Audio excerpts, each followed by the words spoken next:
হিন্দু, বৌদ্ধ মূর্তি পূজারীরা মুসলমানের বড় দুশমন। আল্লাহ রাব্বুল আলামিন বললেন, হিন্দু, বৌদ্ধ মূর্তি পূজারীরা হলো মুসলমানের বড় দুশমন। তারা হলো পৃথিবীর মধ্যে নিকৃষ্ট মানুষ। আল্লাহ রাব্বুল আলামিন পবিত্র কোরআনুল কারিমের ৮ নম্বর সূরা সূরাতুল আনফালের ৫৫ নম্বর আয়াতের মধ্যে আল্লাহ রাব্বুল আলামিন বললেন, ইন্না শাররাদ দাওয়াবি ইনদাল্লাহিল্লাযীনা কাফারু ফাহুম লা ইউমিনুন। আল্লাহ রাব্বুল আলামিন বললেন, আল্লাহ রাব্বুল আলামিনের কাছে নিকৃষ্ট মানুষ হলো তারা যারা সত্যকে অস্বীকার করে, যারা মূর্তি পূজা করে, তারা হলো কাফির মুশরিক। আল্লাহ রাব্বুল আলামিন বললেন, আল্লাহ রাব্বুল আলামিনের কাছে নিকৃষ্ট মানুষ হলো তারা যারা সত্যকে অস্বীকার করে, যারা মূর্তি পূজা করে, আর তারা হলেন কাফের মুশরিক। এই হিন্দু, বৌদ্ধ তারা হলেন মুশরিক, তারা হলেন কাফের, ইহুদি, খ্রিস্টান। কারণ হিন্দুরা মূর্তি পূজা করে, বৌদ্ধরা মূর্তি পূজা করে, তারা চাঁদ, সূর্য, তারকার পূজা করে, আগুনের পূজা করে, গাছগাছালির পূজা করে, লিঙ্গের পূজা করে। তারা হলো মুশরিক, মূর্তি পূজক। আল্লাহ রাব্বুল আলামিন হিন্দু, বৌদ্ধ মুশরিকদেরকে বললেন তারা হলেন পৃথিবীর মধ্যে নিকৃষ্ট মানুষ। কেন? তারা সত্যকে অস্বীকার করেছে, কারণ তারা আল্লাহকে বিশ্বাস করে না। আল্লাহ রাব্বুল আলামিনের অস্তিত্বকে তারা অস্বীকার করে। তাহলে আমরা সূরাতুল আনফালের ৫৫ নম্বর আয়াত থেকে ৩টি বিষয় জানতে পারলাম। নাম্বার 1, আল্লাহ বললেন হিন্দু, বৌদ্ধ মূর্তি পূজারীরা নিকৃষ্ট মানুষ। নাম্বার 2, আল্লাহ বললেন কাফেররা পৃথিবীর মধ্যে নিকৃষ্ট মানুষ। নাম্বার 3, হিন্দু, বৌদ্ধ মূর্তি পূজারীরা হলো মুসলমানের বড় দুশমন। তাহলে বাংলাদেশে যে সমস্ত হিন্দু রয়েছে ওরা মুসলমানের বড় দুশমন। ভারতে যে সমস্ত হিন্দু রয়েছে তারা মুসলমানের বড় দুশমন। ভারত মুসলমানের বড় দুশমন। চীন মুসলমানের বড় দুশমন। তারা কখনো মুসলমানের বন্ধু হতে পারে না, তারা কখনো বাংলাদেশের বন্ধু হতে পারে না। তারা হলো বাংলাদেশের দুশমন। যখনই সুযোগ পাবে তখনই তারা বাংলাদেশের উপর আক্রমণ করবে, মুসলমানের উপর আক্রমণ করবে। এটাই হলো তাদের চরিত্র। তাহলে আমরা কোরআনের এই আয়াত থেকে জানতে পারলাম হিন্দু, বৌদ্ধ, ভারত, চীন এগুলো হলো ইহুদি, খ্রিস্টানরা হলো মুসলমানের বড় দুশমন। তাদের সাথে অন্তরঙ্গ বন্ধুত্ব করা যাবে না, বরং ইসলামের দাওয়াত দেওয়ার জন্য তাদের সাথে বন্ধুত্ব করা যাবে। বিনা প্রয়োজনে তাদের সাথে বন্ধুত্ব করা যাবে না, কারণ তারা হলো আল্লাহর দুশমন, রাসূলুল্লাহ সাল্লাল্লাহু আলাইহি ওয়াসাল্লামের দুশমন। তারা হলো মুসলমানের দুশমন। আল্লাহ রাব্বুল আলামিন বললেন হিন্দু, বৌদ্ধ মূর্তি পূজারীরা, মুশরিকরা হলো অপবিত্র, তারা হলো নাপাক। আল্লাহ রাব্বুল আলামিন পবিত্র কোরআনুল কারিমের ৮ নম্বর সূরা সূরাতুত তাওবার ২৮ নম্বর আয়াতের মধ্যে আল্লাহ রাব্বুল আলামিন বললেন, ইন্নামাল মুশরিকুনা নাজাসুন। আল্লাহ রাব্বুল আলামিন বললেন মুশরিকরা হলো নাপাক।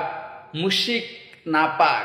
মুশরিক বলতে হিন্দু, বৌদ্ধ মূর্তি পূজারীদেরকে কোরআনের ভাষায় মুশরিক বলা হয়। আর আল্লাহ রাব্বুল আলামিন বললেন ইন্নামাল মুশরিকুনা নাজাসুন। আল্লাহ রাব্বুল আলামিন বললেন হিন্দু, বৌদ্ধ মূর্তি পূজারীরা হলো নাপাক, তারা হলো অপবিত্র, তারা কখনো পবিত্র হতে পারে না। আল্লাহ রাব্বুল আলামিন নিজেই ঘোষণা করে দিয়েছেন। তাহলে আমাদের বাংলাদেশে যত হিন্দু, বৌদ্ধ, ইহুদি, খ্রিস্টান রয়েছে, অমুসলিমরা রয়েছে, ভারতে যত হিন্দু বৌদ্ধ খ্রিস্টান অমুসলিম রয়েছে, চীনে যত হিন্দু বৌদ্ধ অমুসলিম রয়েছে, সারা বিশ্বে যত অমুসলিম কাফের রয়েছে, তারা হলো নাপাক, তারা হলো অপবিত্র। যতক্ষণ পর্যন্ত তারা মুসলমান না হবে ততক্ষণ পর্যন্ত তারা হলেন নাপাক। আর যখন কালিমা পড়ে মুসলমান হবে, ইসলাম ধর্ম গ্রহণ করবে, তারাই তখনই হবে তাহিরুন, পবিত্র। বলেন সুবহানাল্লাহ।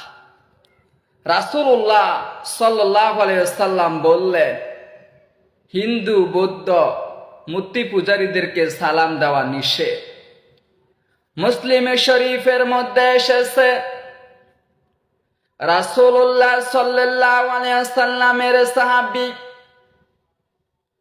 হযরত আবু হুরায়রা রাদিয়াল্লাহু তাআলা আনহু থেকে বর্ণিত, তিনি বলেন, রাসূলুল্লাহ সাল্লাল্লাহু আলাইহি ওয়াসাল্লাম বললেন, তোমরা যখন রাস্তা দিয়ে চলাফেরা করবে, যখন কোনো মুশরিক, হিন্দু বৌদ্ধ মূর্তি পূজারী ইহুদি খ্রিস্টানদের সাথে তোমাদের দেখা হবে, সাক্ষাৎ হবে, তোমরা সর্বপ্রথম তাদেরকে সালাম দিবে না, বরং তাদেরকে রাস্তা করে দিবে, বাধ্য করবে অন্য রাস্তা দিয়ে চলে যেতে।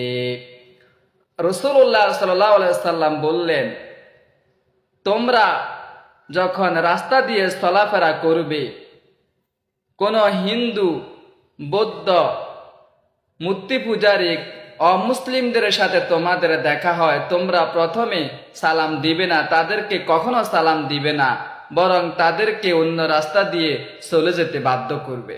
এই জন্য আমরা এই পৃথিবীতে যতদিন বেঁচে থাকবো আমরা মুসলমানরা, ততদিন আমরা অমুসলিমদেরকে সালাম দিব না, বরং তাদেরকে মন থেকে হিংসা করব, কারণ মন থেকে অহংকার করব, কারণ তারা তো আল্লাহর দুশমন, তারা তো রাসূলুল্লাহ সাল্লাল্লাহু আলাইহি ওয়াসাল্লামের দুশমন, তারা তো মুসলমানের দুশমন।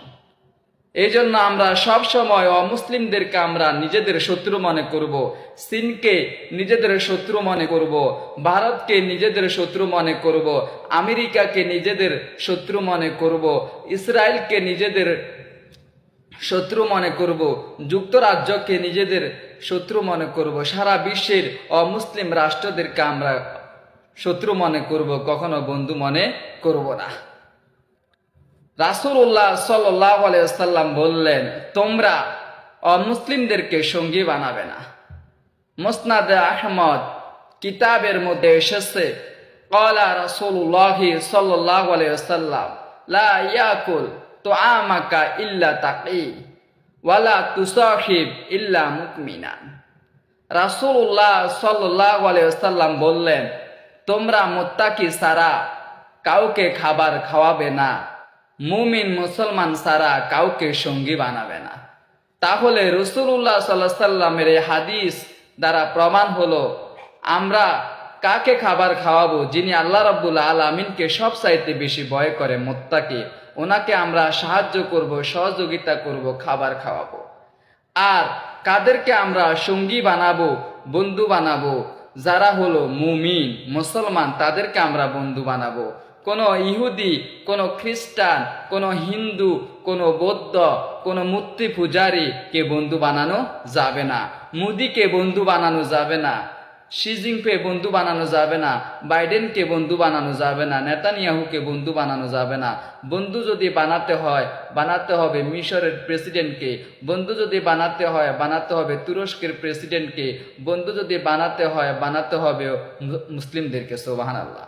আমরা কখনো অমুসলিমদেরকে নিজেদের বন্ধু হিসাবে গ্রহণ করব না, আমরা বন্ধু হিসাবে গ্রহণ করব মুসলিমদেরকে, কারণ অমুসলিমরা হলো মুসলমানের শত্রু, আল্লাহর শত্রু, রাসূলুল্লাহ সাল্লাল্লাহু আলাইহি ওয়াসাল্লামের শত্রু। আমরা 6 শ্রেণীর মানুষকে বন্ধু বানাবো না। নাম্বার 1, ইহুদিদেরকে বন্ধু বানাবেন না, সঙ্গী বানাবেন না। খ্রিস্টানদেরকে সঙ্গী বানাবেন না, হিন্দুদেরকে সঙ্গী বানাবেন না, বৌদ্ধদেরকে সঙ্গী বানাবেন না, নাস্তিকদেরকে সঙ্গী বানাবেন না, মুরতাদদেরকে সঙ্গী বানাবেন না, অমুসলিম কাফেরদেরকে সঙ্গী বানাবেন না, সঙ্গী বানাবেন মুসলমানদেরকে। সুবহানাল্লাহ। আল্লাহ রাব্বুল আলামিন আমাদের সবাইকে মুসলিমদেরকে বন্ধু বানানোর তৌফিক দান করুক, অমুসলিমদেরকে শত্রু হিসাবে সব সময় পরিগণিত করার তৌফিক দান করুক। আমিন। আসসালাম।